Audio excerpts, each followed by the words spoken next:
ሰላም ተነስተልን የተከበራችሁና የተወደዳችሁ የራዲካል ሚዲያ ቤተሰቦች ሰላምታችን ያላችሁበት ይድረሳችሁ ያለን ራዲካል ሚዲያ በተለያዩ ርዕሰ ጉዳዮች ላይ የተለያዩ ፕሮግራሞችን በማዘጋጀት ወደ እናንተ ማድረሱን እንሆ ጀምሯል። በዛሬው ዕለትም አጠቃላይ የራዲካል ሚዲያ ይዘቶች ምንድናቸው የሚለውን በዋናነት ወደ እናንተ እያደረስን ቆይታ የምናደርግ ነው የሚሆነው።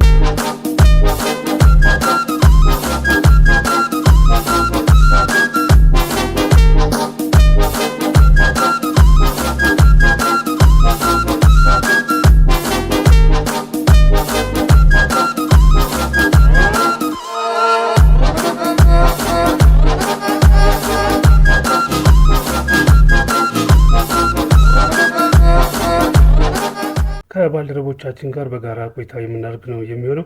ታዴ እንኳን ደህና መጣ። እንኳን ደህና ቆየኝ ደረጀ።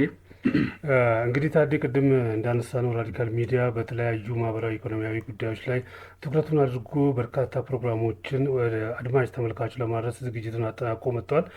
በተለይ እንግዲህ በዋናነት ወቅቱ ምን ይፈልጋል የሚለውን ነገር ከሀገር አቀፍ ሀገር አቀፍ እንዲሁም ዓለም አቀፍ የሆኑ ጉዳዮችን በብቁ ባለሙያዎች እየተነተነ ወደ አድማጭ ተመልካቹ ለማድረስ ዝግጅት ላይ ነው የሚገኘው። እስቲ በዋናነት የራዲካል ሚዲያ ይዘቶች ምን ምን ናቸው የሚለውን ነገር ታዴ እናንሳና ኃይሉ ድጋቤም ከኛ ጋር ነው ያለው። እሱም በኋላ ላይ ነጥቦችን ወደ አድማጭ ተመልካቾቻችን የሚያደርስ ነው የሚሆነው። ታዴ ካንተን ጀምር እስቲ። እንግዲህ ራዲካል ሚዲያ እንግዲህ ለአድማጭ ተመልካቹ ተደራሽ ለመሆን በተለያዩ ይዘቶች ራሱን አዘጋጅቶ አሁን ስራውን ጀምረዋል። እንግዲህ በዚህ ስራዎች ውስጥ እንግዲህ የሚካተቱት ወቅታዊ ጉዳዮች ናቸው። በእነዚህ ወቅታዊ ጉዳዮች ደግሞ ሀገራዊ አህጉራዊና ዓለም አቀፋዊ ስራዎችን ይዘን እንቀርባለን።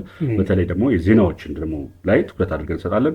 እንዲሁም በሀገር ውስጥ የሚደረጉ በተለይ ከእንቅስቃሴዎች በተለያዩ ጉዳዮች ላይ የምናደርጋቸው እንቅስቃሴዎች ላይ ትኩረት አድርገን የምንሰራቸው ስራዎች አሉ በዚህ በወቅታዊ ጉዳዮች ላይ።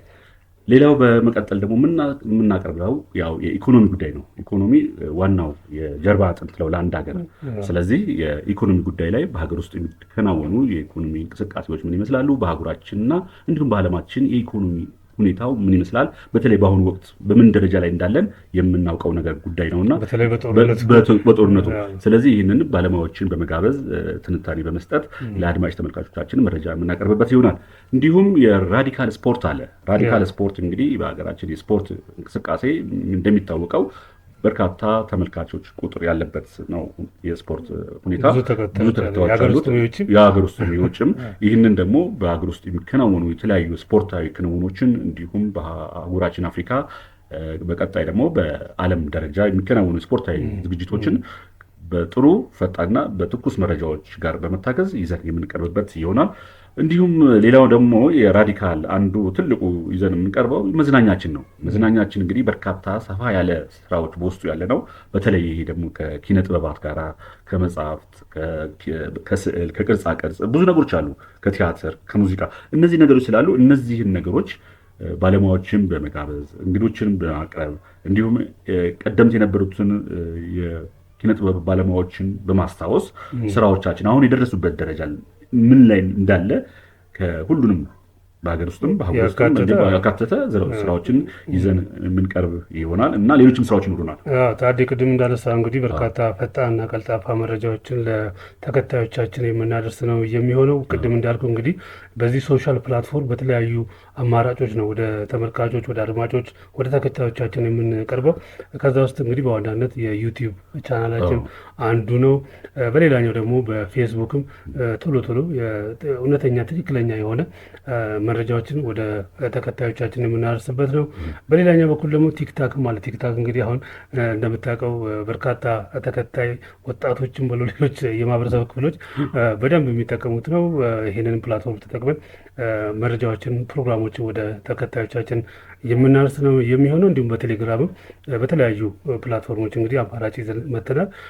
ይህንን ስናደርግ እንግዲህ በርካታ ጉዳዮችን እንዳስሳለን። በሀገር አቀፍም በዓለም አቀፍ ደረጃም ምንድን ነው የሆነ ያለው የሚለውን ነገር የራዲካል ሚዲያ ሰርቪስን የዩቲዩብ ቻናል ሰብስክራይብ፣ ኮሜንት፣ ላይክ እያደረጉ ቤተሰብ ከሆኑ እነዚህ መረጃዎች በደንብ በተደራጀ መንገድ የተሻለ መረጃዎችን ሊያገኙ ይችላሉ ብዬ አስባለሁ። ራዲካል ሚዲያ የባለራዕዮች ድምፅ በማለት የራሱ ሞቶ ይዞ በአዲስ መልክ እንግዲህ ወደ አድማጭ ተመልካች ለመድረስ ዝግጅቱን አጠናቆ አንድ ብሎ ጀምሯል። እንግዲህ ታዲያ ልክ አሁን ያልካቸው ነገሮች እንዳሉ ሆኖ ግን በሆኑ አሁን እንግዲህ እያስተዋወቅን ያለው የራዲካል ሚዲያ ሰርቪስ እንቅስቃሴ ምንድን ነው ይዘት ያለው የሚለውን ነው።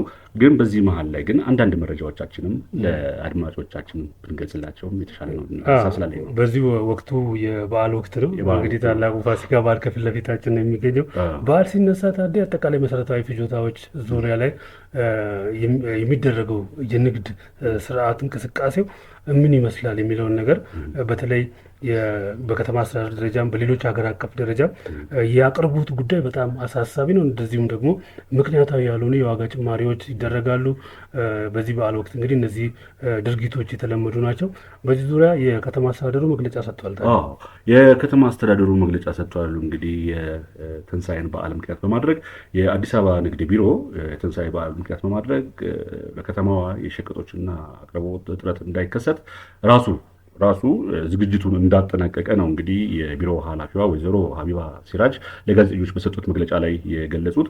ምክንያቱም እነዚህ በየጊዜው ምክንያታዊ ባልሆነ ሁኔታ የህብረተሰቡን የኑሮና የተለያዩ ፍጆታ ዕቃዎችን ጭማሪ በማሳየት ችግር ውስጥ እንዳይገባ በ6 በተለያዩ ቦታዎች ባሉ ቦታዎች ላይ የንግድ በተለይ የፍጆታ ዕቃዎች እንዲገቡ በሸማቾች ማህበራት አማካኝነት እንዲገቡ ተደርጓል። ሌላው ደግሞ ከዚህ ከጾም ፍቹ ጋር በተያያዘ የስጋ አቅርቦቱንም እንዲሁ በኪሎ ደረጃ ወስኗል። ምክንያቱም 650 ብር 1 ኪሎ ነው ያሉት። እንግዲህ ይሄ በጣም ጥሩ ነው። ምክንያቱም መካከለኛ ውስጥ የሚኖሩ ማህበረሰብን ያካተተ ነው።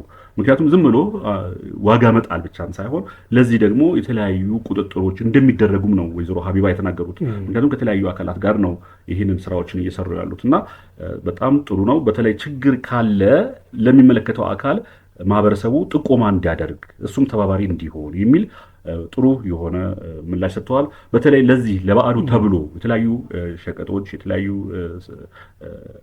ምርቶች በበቂ ሁኔታ እንደቀረበ ነው እንግዲህ በመግለጫቸው ላይ ያቀረቡት የሚል ሀሳብ ስላለኝ ነው። እንግዲህ ስጋ ብቻ ሳይሆን ታዴ በርካታ መሰረታዊ ፍጆታ ዕቃዎች በተለይ የቅዳሜና እሑድ ገበያዎች አሉ። እዛ ላይ በደንብ አቅርቦቱን አስተማማኝ ለማድረግ በርካታ ስራዎች እየተሰሩ እንዳሉ በመግለጫቸው ላይ አመላክቷል። በ246 የሰንበት ገበያዎች እና በ2056 የህብረት ስራ ዩኒዮኖች ማለትም ህብረት ስራ ማህበራት አካባቢ እነሱም ይህን በዚህ የዋጋ ማረጋጋት ላይ ትልቅ ድርሻ ይኖራቸዋል ብለው ነው እንግዲህ ወይዘሮ ሀቢባ በመግለጫቸው ላይ ገለጹት። እዚህ ጋር እንግዲህ የከተማ አስተዳደሩ እንቅስቃሴ ላይ ሌሎች የክልል ከተሞችም በሌሎች አካባቢዎችም ስራዎች እየተሰሩ እንደሆኑ ይታወቃል። በተለይ መንግስት እንደዚህ አይነት የመሰረታዊ ፍጆታ ዕቃዎችን አቅርቦት በተመጣጣኝ ዋጋ ማህበረሰቡ እንዲጠቀም ሲያደርግ በርካታ ስራዎች እንደተሰሩ ያመላክታል እና እዚህ መሀል ላይ ህገወጥ ዋጋ ጭማሪዎች አሊያም ደግሞ ምክንያታዊ ያልሆኑ የዋጋ ጭማሪዎች ሲደረጉ ይስተዋላሉ። ይህንን ለመከላከል ማህበረሰቡ ውስጥ ምን ማድረግ አለበት የሚል በትልቁ የተነሳ ጥያቄ ነበረና ማህበረሰቡ ሸማቹ ማህበረሰብ ከተማ አስተዳደሩ ያስቀመጠውን የሰጠውን እድል ስግብግብ ነጋዴዎች እንዳይወስዱበት የበኩሉን አስተዋጽኦ ማድረግ እንዳለበት ተመላክቷል።